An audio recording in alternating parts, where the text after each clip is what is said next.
So it seems like Gen Z has had enough because they're not enrolling onto college or university whatsoever. We've got this video by CNBC. These are why Gen Zers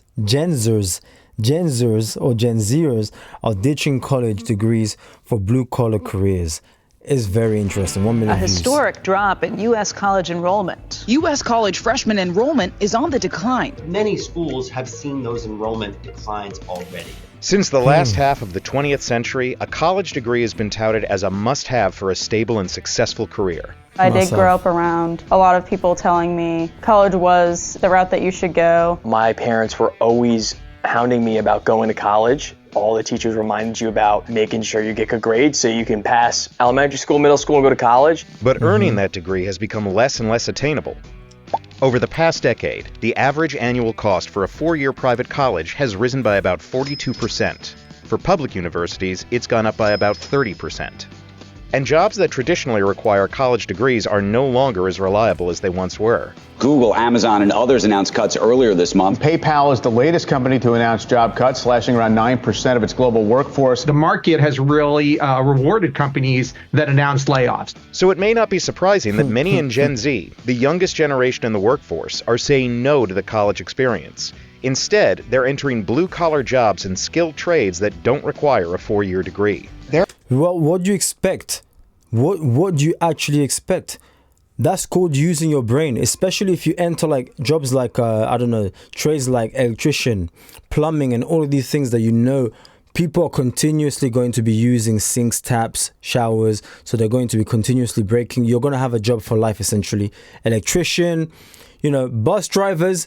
Back in the days, used to say that, but with the release of EVs and self-driving cars, autonomy that's coming around the corner, it's no longer safe, or even truck drivers. But pick trades where it's going to be very difficult for a machine to replace you, but very soon, pretty much Optimus from Tesla is going to replace everything. So they're gaining skills that allow them to then go out and start their own business. And that really allows them the opportunity to set their earning potential as they go forward. And as older blue-collar workers begin to retire, it may be that Gen Z rises to fill the skilled labor gap. I don't blame that at all. When more Gen Z are ditching college. Yep. You better try welding. Yeah. As a teenager, Morgan Bradbury was weighing going to college for either engineering or physical therapy. But it was while she was working on becoming an Eagle Scout that she discovered what would become her new career. They had a welding merit badge there, and I was like, oh, fire, that sounds pretty fun. I just immediately was like mesmerized by the fact that I could have the ability to build things with my own hands and kind of put together the engineering side of my brain and the hands-on side of my brain. I thought it was just instantly something really cool to do. Instead of going to a 4-year college after high school, as she was planning to do, Morgan took a 9-month welding certification course at Universal Technical Institute, a for-profit trade school. The $22,000 price tag for tuition wasn't cheap, but it was also a fraction of what she would have paid for 4 years of university schooling. My experience there was awesome. A lot of what people don't realize is welding isn't just welding. There's a lot more science behind it than I think people think. I was really interested in the metallurgy and how the magnetic field works while you're welding, and I think it's helped me a lot in my job today. Morgan landed a job as a third-class welder with BAE Systems before she had even finished her certification. At 19 years old, she was earning about $57,000 a year. Now, that's good, no? 19 years old? I mean, I don't live in the US, but let me know if you live in the US, comment section down below. 57K. Sounds good. Now, 2 years later, she's a second-class welder, working on U.S. Navy ships in Norfolk, Virginia. Currently, I'm working 7:15 in the morning to 4 o'clock in the evening. So every day here looks very different for me, especially because I have certifications in almost every type of welding that we do here. You're on this boat this day, another boat another day. You might be in the shop. You might be doing 2 or 3 different processes in a day. It's anything from high-pressure steam pipes to like a stud on the wall. It's just whatever they need for the day. Morgan isn't alone among her peers in choosing a blue-collar career over college. So there are about 2 million fewer students in a traditional 4-year university now than in 2011. And the reasons might not be super surprising. So the total all-in cost for a 4-year public school is about $110,000, whereas for a private school, it's about $225,000. Fall undergraduate enrollment was about 1% higher in 2024 than it was in 2019, but vocational school enrollment was up by about 18% over that same time.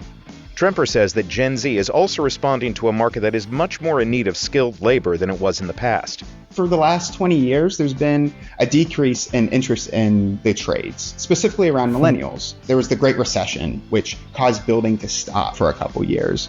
Starting in 2020, there's been an increased attention from federal policy about investing in infrastructure. Think of things like the Bipartisan Infrastructure Act. Think about the Science and STEM and CHIPS Act. All things that were really created to invest in the future of American infrastructure. Since 2019, average starting salaries for skilled workers has risen over 25%, from $18.70 an hour in 2019 to $23.43 an hour in 2025. Over that same period, net hiring for new blue-collar workers during graduation season has remained consistently higher than for white-collar workers of the same age. It also saw its biggest bump in 2020 and has remained strong, even as hiring for white-collar jobs has cooled over the past 2 years. These folks are in high demand, right? They're able to find work because we need it. They're also gaining skills that are going to be increasingly necessary as baby boomers and older Gen X workers start aging out of the workforce, and it's time to really starting their own businesses. You fix it? Okay. Take 24-year-old Chase Gallagher. He started his lawn care business in Westchester, Pennsylvania at a young age. When I got started in the landscaping industry, I was like 12 or 13 years old. So it grew from just 10 to 13 lawn mowing clients my first season to by the time I was 18, 19, at about 75, 82-ish. I convinced my mom to let me do online high school. I would work on my business 2 to 3 days out of the week. I'd go work for someone else the rest of the week, and then come home every night and do my online schooling while I ate dinner and on the weekends. And so this obviously helped me increase my income. And I think by like 16, 17, it was around 85 grand in revenue, 100 grand in revenue I was doing that year. And the very next year, my senior year, I think we brought in like 125 total. By the time he graduated from high school, Chase says he had $120,000 in savings. Rather than spend it on college tuition, he decided to invest it in starting his own business. And I just kind of looked at the numbers and said, listen, I'm not going to go stop my business and pay for college. My parents definitely were not in favor. I said, hey guys, if you're not going to pay for college, don't force me to pay for something I don't want to pay for. In 2024, Chase's business, CMG Landscaping, brought in over $1 million. Oh my days. Let's just rewatch that again and appreciate the hustle. From a young age, it is possible, guys. If these lot can do it, you can too. In 2024, Chase's business, CMG Landscaping, brought in over $1 million in sales. Chase says he earned about $491,000 through his salary and owner's share. So we work with about 100 clients on average a year. My crews are bringing in anywhere from $3,000 to $6,000 per crew per day, and that includes materials. Our busiest time of year is from March 15th to June 15th. Sometimes it'll extend to July 15th. To give you an accurate guess on how many hours a week I work during that time, I couldn't even tell you, but I will tell you it's from when I wake up to when I go to sleep. And I swear sometimes in my sleep, I'm drafting up emails. Chase's ambitions go beyond his landscaping business. I want to turn myself into a private equity firm, and I want to buy or partner with home service companies and sell them to larger private equity firms. And so that's where I see my future going, is using my online presence to partner and acquire and grow companies. Morgan Bradbury says she plans to stick with welding for the long haul, but also wants to pass along her skills to others. I think it might be cool to have some sort of nonprofit startup for getting more females into welding. I think there needs to be more outreach of getting people into trades. I think that's a really important thing that I want to eventually step into. The immediate future for skilled workers like Morgan and Chase may be challenging, especially if possible tariffs by the Trump administration put a strain on blue-collar industries like construction. As we're looking towards the future, we definitely need to think that tariffs on soft lumber coming into the country will hurt opportunities for these people to work and to grow their skills. And that might carry through as people stop spending money. But as older workers retire and college tuitions remain high, we may see more members of Gen Z entering the blue-collar workforce. Gen Z workers are going to be able to move into a space where they're adding to the dynamism of the economy and really providing a lot more opportunity for themselves financially. These folks are going to be well positioned to take advantage of that and really grow their careers as they help grow the economy. This was such a good video and very, very inspirational. Let's see the comment section down below. Gen Z being called the laziest generation while showing a larger... I hear it. I hear it. And also simultaneously bring it... To be honest with you, it's weird, but let's just say some people. It's very... Yeah, it's just some people. But that's why this has 11,000 likes, because... Yeah, some people just decide, okay, I'm not going to be the status quo. I'm not going to be the, you know, just a number. I'm going to build a life for myself. And that's what I suggest you guys do as well.